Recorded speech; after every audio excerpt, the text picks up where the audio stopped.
NTV time, जनता की बात जनता के साथ।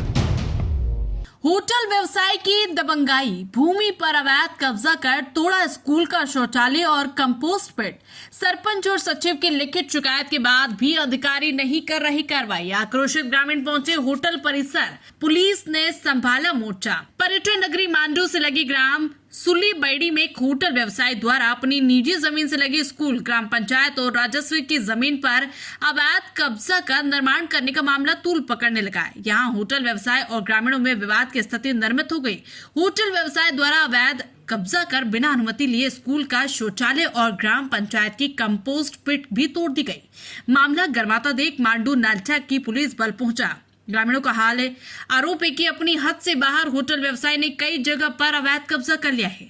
दरअसल जेएमडी कंपनी द्वारा ग्राम के स्कूल से लगी निजी जमीन पर व्यापक स्तर पर होटल निर्माण कार्य किया जा रहा है। ग्रामीणों ने आरोप लगाया कि होटल व्यवसाय मयंक अग्रवाल ने जमीन के बाहर ग्राम पंचायत और राजस्व के लगभग 1 बीघा से भी ज्यादा जमीन पर अवैध कब्जा कर प्रवेश द्वार बनवा दिया। इसके लिए किसी वैधानिक प्रक्रिया का पालन नहीं किया गया, न ही ग्राम सभा से कोई अनुमति ली गई। ग्रामीणों ने इसे पैसा एक्ट का खुला उल्लंघन बताते हुए इस मामले में अधिकारियों पर भी दोषारोपण किया, जबकि होटल व्यवसाय द्वारा लगातार कलेक्टर की अनुभूति होने की बात कही जा रही, पर अब तक वो किसी प्रकार की वैधानिक दस्तावेज बताने में असमर्थ रहा। सीआरएस फंड से सौंदर्यीकरण के नाम पर लगातार जमीनों पर अवैध कब्जा करने का आरोप ग्रामीणों ने लगाया है। पंचायत सचिव की लिखित कार्रवाई के बाद भी अधिकारी मौन। इस मामले में ग्राम पंचायत सली बैड़ी के सचिव खुमान सिंह ने बताया कि होटल मालिक मयंक अग्रवाल द्वारा स्कूल का शौचालय और स्वच्छ भारत मिशन के अंतर्गत बनने की गई कंपोस्ट पिट को भी तोड़ दिया गया और शासकीय भूमि रखवा नंबर 316 और होटल व्यवसाय द्वारा अवैध कब्जा कर रास्ता बना दिया गया। पत्र में उल्लेख है कि होटल मालिक को कोई सूचना पत्र जारी किए पर वो दबंगाई करता है। अवैध कब्जा और गतिविधियों को लेकर मैंने तहसीलदार, एसडीएम, कलेक्टर सहित अन्य स्तर पर लिखित शिकायत की, जिसकी कागजी कार्रवाई मेरे पास है। इस विषय में ग्रामीणों का आरोप है कि हमने कई बार अधिकारियों को फोन किया पर वो बात टाल देते हैं, मौके पर भी नहीं आते, जबकि यदि होटल व्यवसाय फोन लगाता है तो तत्काल अधिकारी उपस्थित हो जाते हैं। पंचायत के सरपंच प्रेम सिंह डावर ने बताया कि ग्राम पंचायत या ग्राम सभा द्वारा किसी प्रकार की अनुमति नहीं दी गई है। हद से बाहर हुआ पूरा काम अवैध है। होटल व्यवसाय की दबंगाई और अवैध कारनामों के खिलाफ ग्रामीण लामबंद नजर आ रहे हैं। सैकड़ों ग्रामीणों ने उपस्थित होकर होटल परिसर पहुंचे। यहाँ उन्होंने उपस्थित अधिकारियों के बीच होटल व्यवसाय से दस्तावेज मांगे पर वो कोई दस्तावेज नहीं दे सका। नालसा थाना प्रभारी राहुल चौहान और मांडू थाना प्रभारी अबे नेमा ने मौके पर कानून व्यवस्था को संभाला। इसके बाद तहसीलदार ने दोनों पक्षों को समझाया। इसके बाद ग्रामीणों का आक्रोश और भी बढ़ गया और उन्होंने खुले तौर पर होटल व्यवसायी को चेतावनी भी दे डाली। स्कूल में घुसेगा पानी, जल निकासी नाले पर अवैध कब्जा कर बंद। ग्रामीणों का आक्रोश जब और बढ़ गया तब दबंग होटल व्यवसायी द्वारा ग्राम के सबसे बड़े जल निकासी नाले को बंद कर उस पर मोरम डलवा दी गई। ये नाला स्कूल के पास से गुजरता है और ग्रामीणों का आरोप है कि आने वाली बारिश में पूरा पानी नाले के पास स्थित स्कूल में घुसेगा, जिससे विद्यार्थियों की जान को खतरा हो सकता है। इधर मोरम के लगभग 100 से भी अधिक डंपर रोड के किनारे डाल देने से बारिश होने के बाद पूरा कीचड़ सलीबैड़ी ग्राम में फैलकर मांडू धार मार्ग पर पसर गया है, जिससे दुर्घटना बढ़ गई है और मांडू जाने वाले सैलानियों को भी दिक्कतों का सामना करना पड़ेगा। इधर आदिम जाति कल्याण विभाग के इंजीनियर ने स्कूल पहुंचकर पंचनामा बनाया है।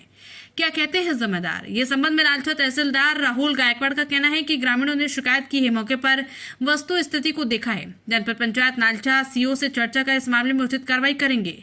बगैर अनुमति के हुए निर्माण, इस संबंध में ग्राम पंचायत के सरपंच प्रेम सिंह बघेल का कहना है कि होटल व्यवसायियों द्वारा बगैर अनुमति के निर्माण किए गए हैं। ग्राम पंचायत द्वारा किसी भी प्रकार की अनुमति नहीं दी गई। रोड व शौचालय बनाने की अनुमति नहीं दी गई। बगैर अनुमति के व्यवसाय द्वारा तोड़ दिए गए हैं। इस संबंध में ग्राम पंचायत द्वारा विभागीय अधिकारी को शिकायत की गई। इस संबंध में जनपद पंचायत के मुख्य कार्यपालन अधिकारी वसीम अहमद भट्ट का कहना है कि मामले की जानकारी लगी है, मौके पर जाकर वो देखेंगे। यदि शासकीय संपत्ति को नुकसान पहुंचा है तो उचित कार्रवाई भी की जाएगी। मांडव से राहुल सेन की रिपोर्ट।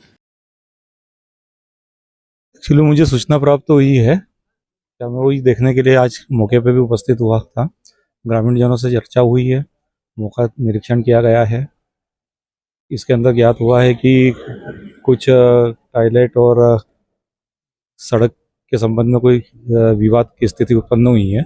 इस संबंध में सीओ जनपद से चर्चा हो चुकी है। ये कल बैठ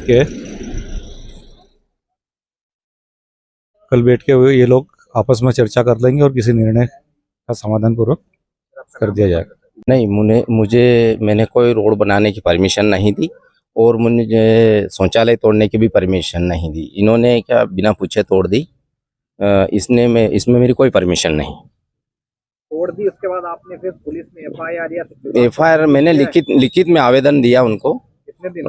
कम से कम जब भी उन्होंने पास में वो डिसमेंट थोड़ा सा डैमेज किया था तब भी मैंने लेटर दिया, तो उन्होंने आश्वासन दिया कि मैं बना दूंगा। कौन से विभाग को दिया आपने आवेदन? नहीं, उनको दिया, होटल वाले को भी दिया। हाँ। और जनपद में भी दिया जी। अभी होटल मालिक से हमारी बात हो यह सूचना प्राप्त हुई थी कि जो सूलीबर्डी में JMD कंपनी का कोई होटल निर्माण हो रहा है, उसमें कुछ ग्रामीण लोगों द्वारा घेराव कर रखा। तो इस संबंध में कानून व्यवस्था की स्थिति देखने के लिए आया था। व्यवस्था बनाई, ग्रामीणों को समझाइश दी गई है और जो उनके ऑनर हैं उनको भी बात हुई है, आपस में दोनों में बातचीत हुई है। तहसीलदार साहब भी मौके पर आए थे और इसमें प्रशासन अनिवार्य रूप से कार्रवाई करेगा। इसमें अभी कोई इसमें समझौता या प्रकरण वाली स्थिति कुछ बनी है? ऐसी कोई स्थिति नहीं है अभी समझौता या प्रकरण वाली। दोनों पक्षों में ज़मीन को लेके बातचीत चल रही है ठीक है। और जो भी सामने आएगा तो प्रशासन उसमें कार्रवाई करेगा। सर, आपका नाम और पद बताइए। मैं थाना प्रभारी मांडव अभय नेमा।